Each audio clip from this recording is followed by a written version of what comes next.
오늘은 짧은 저의 이야기로 한번 말씀을 시작을 해보려고 합니다. 간증까지는 아니고요, 좀 제 개인적인 이야기를 좀 드려보려고 합니다. 여러분이 보시기에 지금 이 설교단에 서 있는 이욱 목사가 어색해 보이십니까? 자연스러워 보이십니까?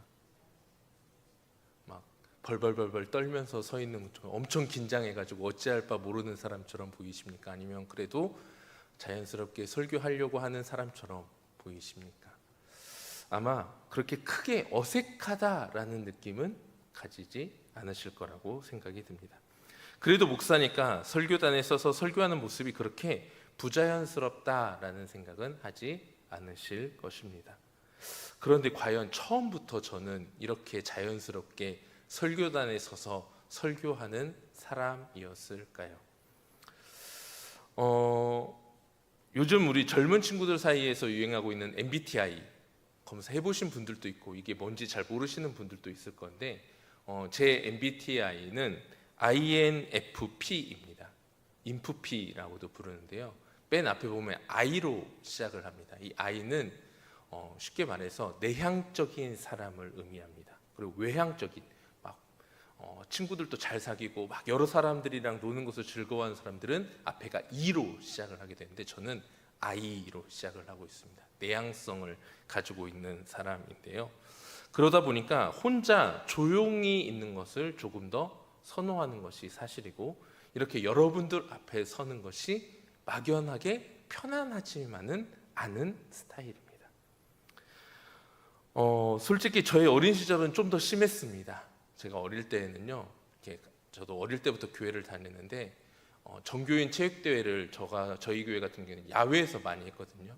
그러면 저는 어디에 있었냐면 저기 한 구석에서 풀밭에서 곤충을 잡고 돌아다녔습니다. 혼자서.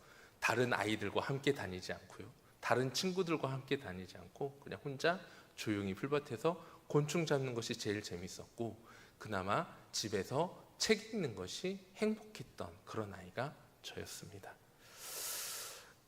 그런데 어릴 때부터 저희 부모님은 저한테 너는 커서 목사가 되어야 된다. 왜냐하면 저희가 어릴 때부터 어머니 아버지가 저를 서원을 하셔가지고 그냥 어릴 때부터 너는 커서 목사가 되어야 돼 라는 말을 듣고 자랐는데, 아무래도 그렇게 늘 혼자서 지내는 모습이 영 못마땅했었는지 저희 아버지께서 중등부 율동팀에 저를 집어넣어 버렸습니다.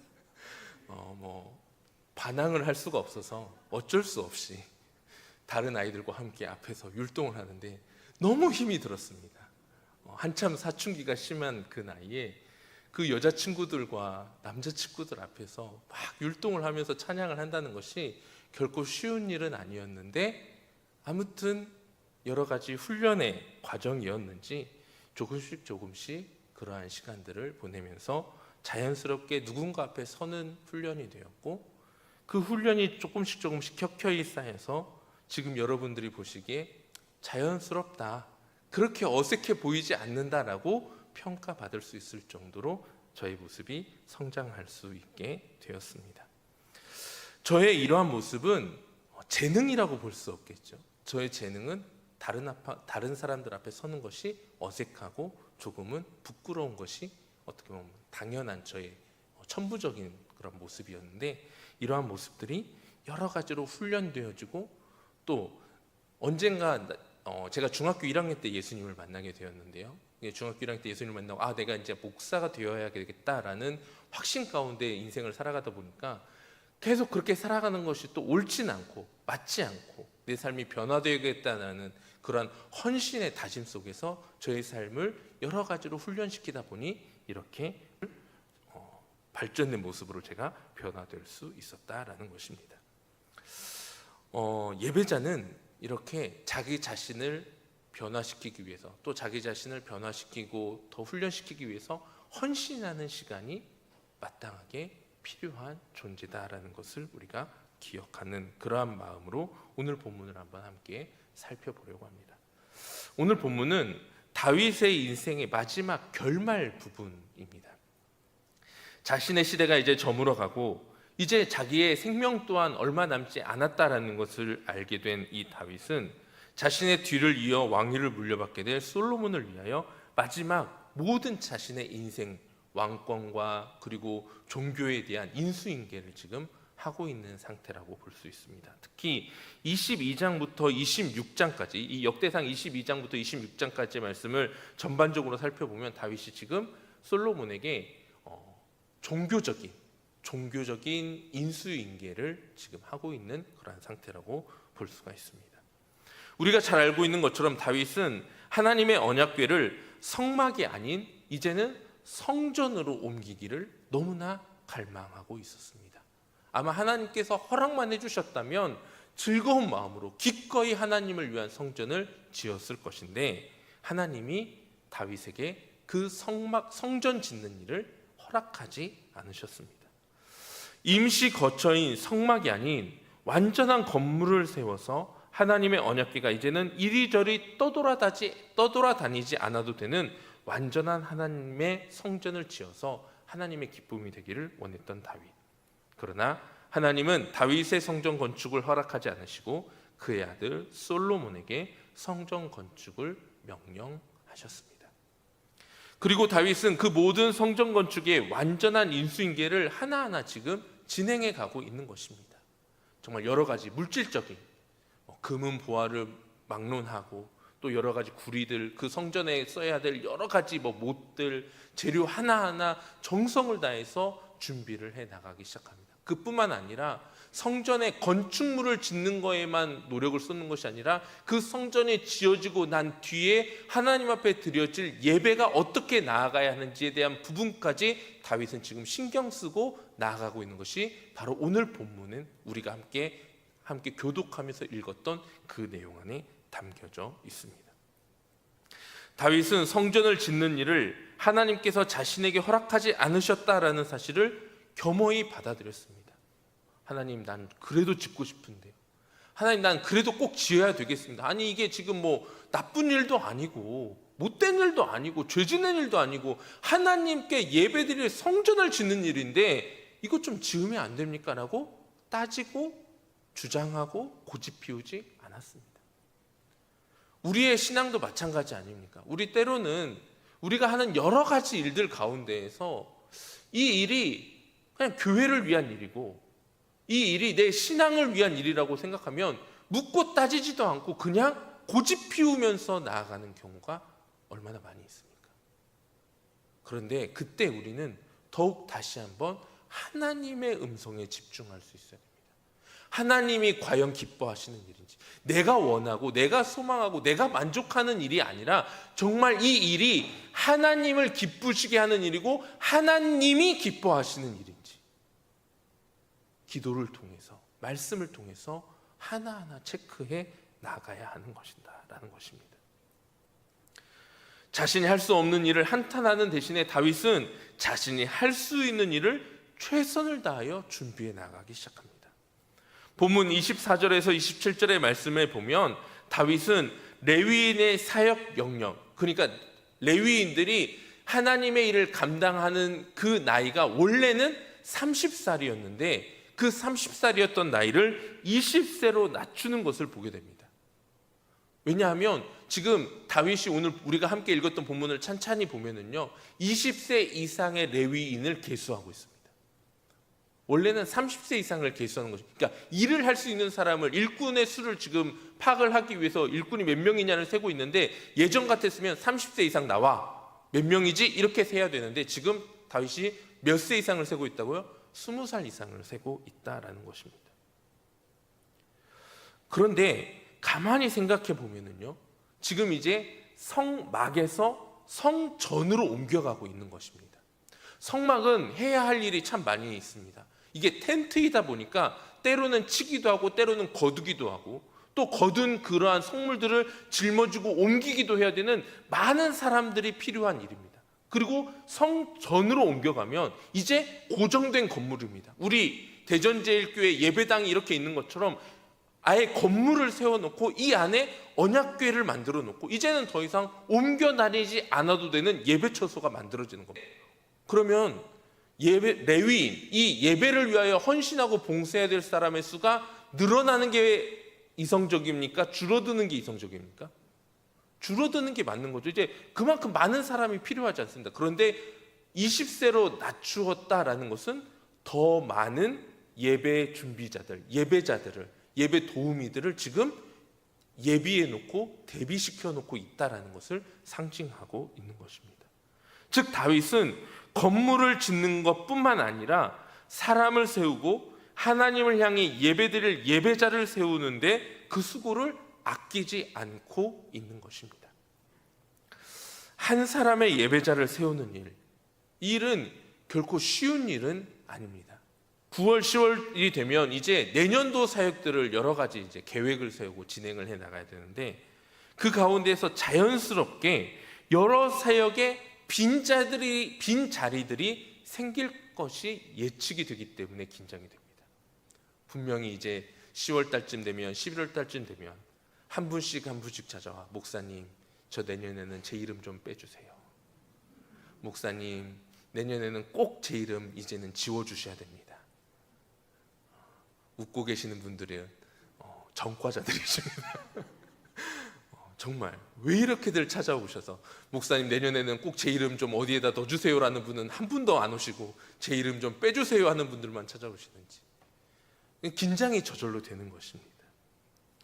새로운 일꾼들을 고민하면서 사역을 권면할 때 이제 빈자리들이 생기니까 자연스럽게 누군가에게 권면을 하잖아요. 그럼 권면할 때마다 참 많이 듣는 이야기가 있습니다. 목사님 저는 조용히 예배만 드리고 싶습니다. 아유 목사님 저는 그런 능력 없습니다. 다른 분들한테 물어봐 주세요. 물론 그러한 답변을 하시는 분들의 마음을 전혀 이해하지 못하는 것은 아닙니다. 진짜로 우리가 가진 달란트들이 사역의 현장에 맞지 않는 부분들도 참 많이 있습니다. 저는 그나마 여러 가지 훈련을 통해서 제가 목사 안수 받은 지가 한 10여 년이 넘었고 사역을 시작한 지 거의 20년 가까이 돼가는데 이렇게 사역을 하다 보니 이제는 여러분들과 함께 이렇게 웃으면서 이 자리에서 무릎 안 떨면서 설교하고 있는 거지만 아마 아이 성향이 강하신 분들은 앞에 나와서 이런 일 하라고 하면은 정말 난 죽어도 못할 것 같은데 라는 생각이 저절로 들 겁니다.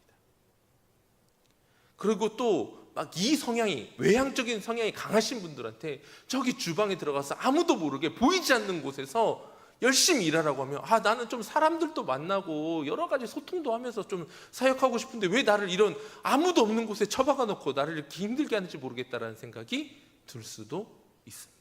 각자 자기가 가지고 있는 달란트가 다르기 때문에 그 달란트가 맞지 않아서 여러 가지 교회 사역을 하는데 어려움을 겪는 일들도 많이 있을 것입니다. 또 내가 아니어도 굳이 이 많은 사람들 중에서 꼭 내가 해야만 하나?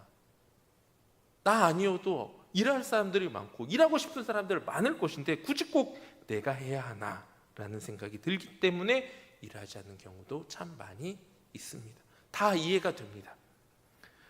그런다고 해서 또 우리가 오늘 구약시대 레위인들처럼 이 사람들은 아예 혈통적으로 구분이 되었잖아요. 태어날 때부터 레위. 이 레위인은 자기의 어떤 경제적인 지경을 가지고 살아가는 것이 아니라 하나님께서 맡겨주신 레위인으로서의 직분을 수행하면서 그 일을 해야 되는 혈통이 타고난 겁니다.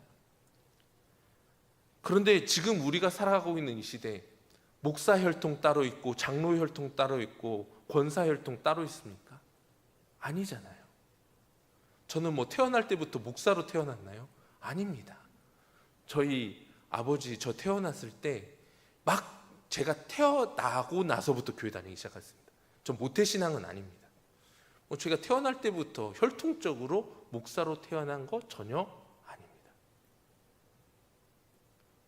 여러분들 중에 태어나면 나는 나중에 20년 뒤에 장로가 되어야겠다라고 장로로 태어나신 분 혹시 아무도 없습니다. 우리는 혈통적으로는 다 우리가 장로가 될지 권사가 될지 어떤 직분자가 될지 모르고 이 땅 가운데 살아갔던 사람들입니다.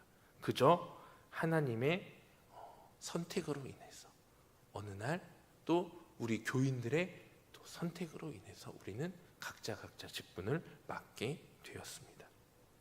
그런데 우리가 한 가지 구약 시대나 신약 시대나 지금 예전이나 지금이나 변함없이 흘러오는 한 가지 분명한 사실은 하나님은 하나님의 일을 사람을 통하여 하신다라는 것입니다. 예전에는 뭐 혈통을 따지고 무엇을 따지고 했겠지만 지금은 혈통을 따지지 않고 어떻게 되든지 간에 변하지 않는 사실 하나 무엇입니까? 하나님은 누구를 통하여? 사람을 통하여 하나님의 일을 진행하고 계신다라는 것입니다. 하나님은 사람을 통하여서 예배를 준비하시고 교회를 세워가고 계십니다. 하나님은 저와 여러분을 통하여 하나님의 일을 하기 원하십니다. 즉 하나님은 지금 저와 여러분과 함께 동역하기 원하신다라는 것입니다. 하나님을 예배하는 자리는 누군가의 희생과 헌신 가운데 세워져 갑니다. 헌신은 특정한 자격을 가진 사람들에게만 주어지는 것이 아니라는 사실, 우리는 이 사실을 반드시 기억해야 합니다. 저와 여러분 모두가 하나님 앞에 드리는 예배자로 우리의 시간과 우리의 삶과 우리의 모든 것을 얼마든지 드릴 수 있는 예배자라는 사실을 우리는 기억해야 합니다. 우리가 특히 이 개신교 예배가요, 설교 중심으로 많이 변화가 되다 보니까 이렇게 여러분들은 가만히 앉아서 설교자를 바라보는 것이 익숙하고 예배드리는 가운데에서 목사 혼자서 열심히 떠드는 것이 익숙할 수 있습니다. 이렇게 예배를 드린다고 해서 여러분들이 그냥 앉아서 이 설교하고 있는 목사를 바라보고 있다고 해서 예배를 구경하는 것이 맞느냐라고 물어보면 결코 아니다라고 답변해야 할 것입니다. 예배는 관람하는 것이 아닙니다. 이 앞에서 예를 들어서 뭐 노래를 잘하는 사람이 막 하면서 노래를 부른다면 그거를 관람하는 것은 맞습니다. 그거는 관람하는 사람과 노래하는 사람으로 나뉘어져 있습니다. 그러나 예배는 그렇지 않습니다. 비록 설교는 제가 하고 지금 여러분들은 설교를 듣고 있다 할지라도 지금 이 자리에서 우리 모두는 다 함께 하나님을 향하여 예배드리고 있는 중입니다. 여러분들은 예배 구경꾼이 아닙니다. 여러분들도 함께 이 말씀을 들으면서 이 말씀을 통하여 하나님께서 우리에게 주신 말씀을 깨달아가고 있고 이 깨달은 하나님의 말씀을 통해서 은혜 받고 있고 이 말씀을 우리의 삶에 어떻게 적용시키면서 나아가야 할지 하나님 앞에 예배자의 마음으로 서 있어야 한다라는 것입니다. 하나님은 오늘도 한 사람의 예배자를 찾고 계십니다. 다윗이 30세 이상의 레위인들의 계수를 늘려 20세 이상으로 하여 더 많은 헌신자들을 준비시키고 성막의 시대에서 성전의 시대로 가는 예배자들을 예비하였던 것처럼 하나님은 오늘 우리의 삶의 자리에서 진정한 예배에 합당한 진짜 예배자들을 여전히 찾고 계십니다.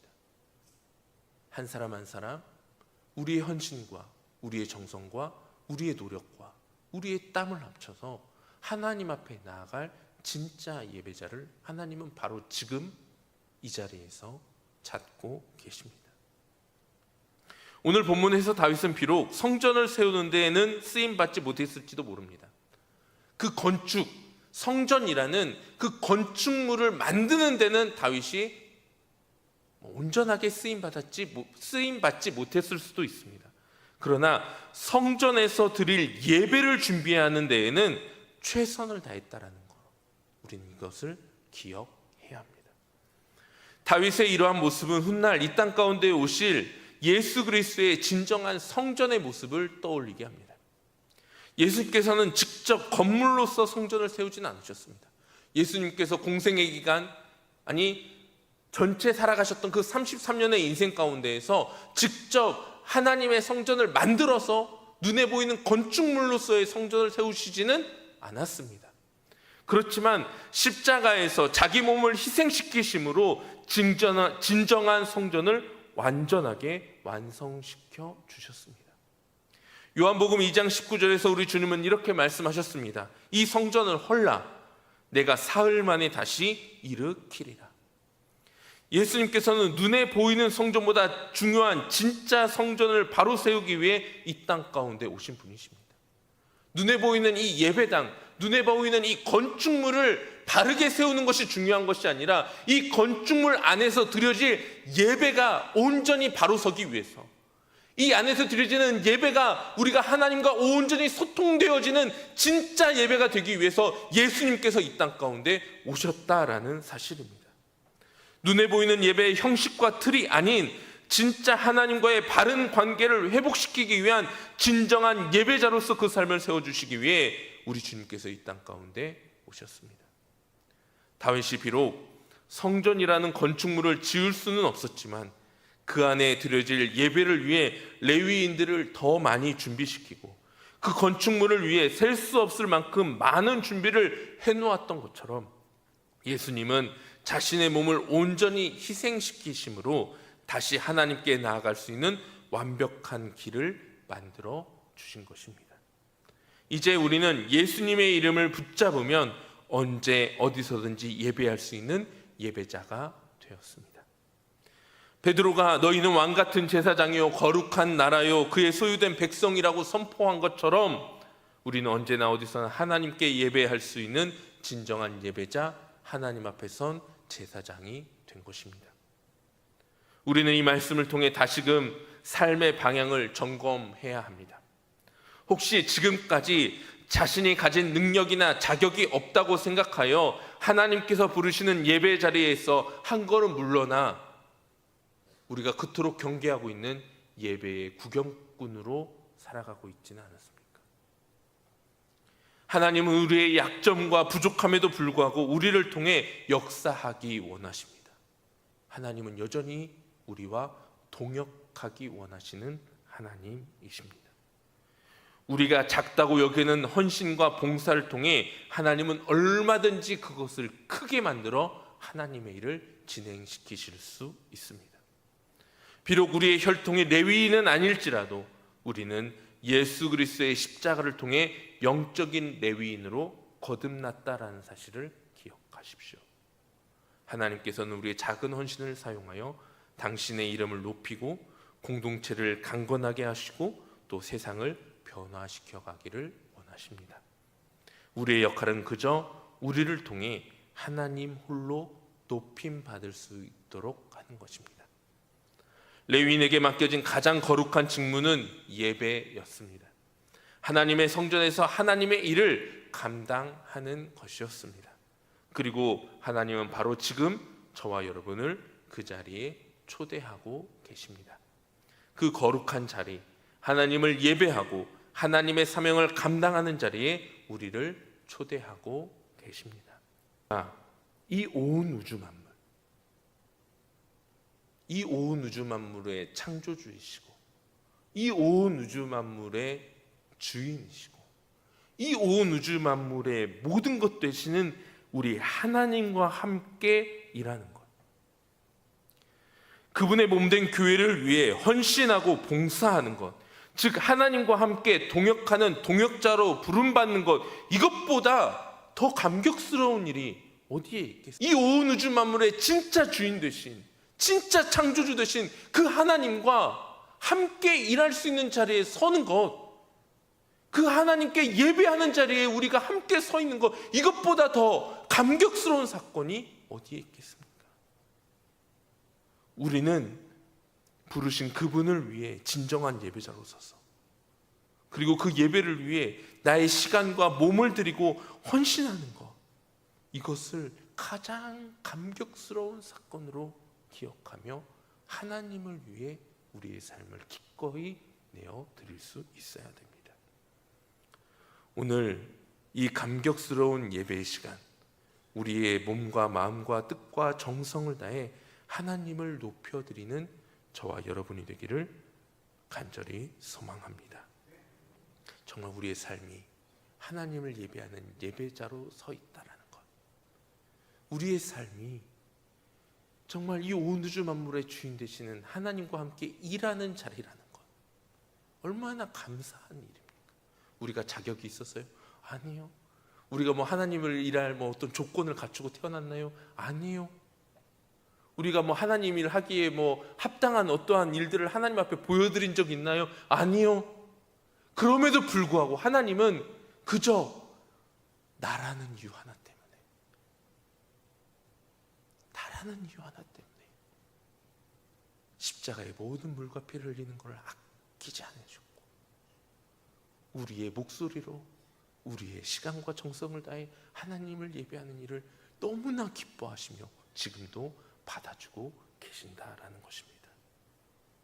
우리의 모든 삶이 늘 이 감사와 감격 속에서 더 크게 하나님께 영광 되어질 수 있는 우리 대전제일교회가 될 수 있게 되기를 우리 주님의 이름으로 축복합니다.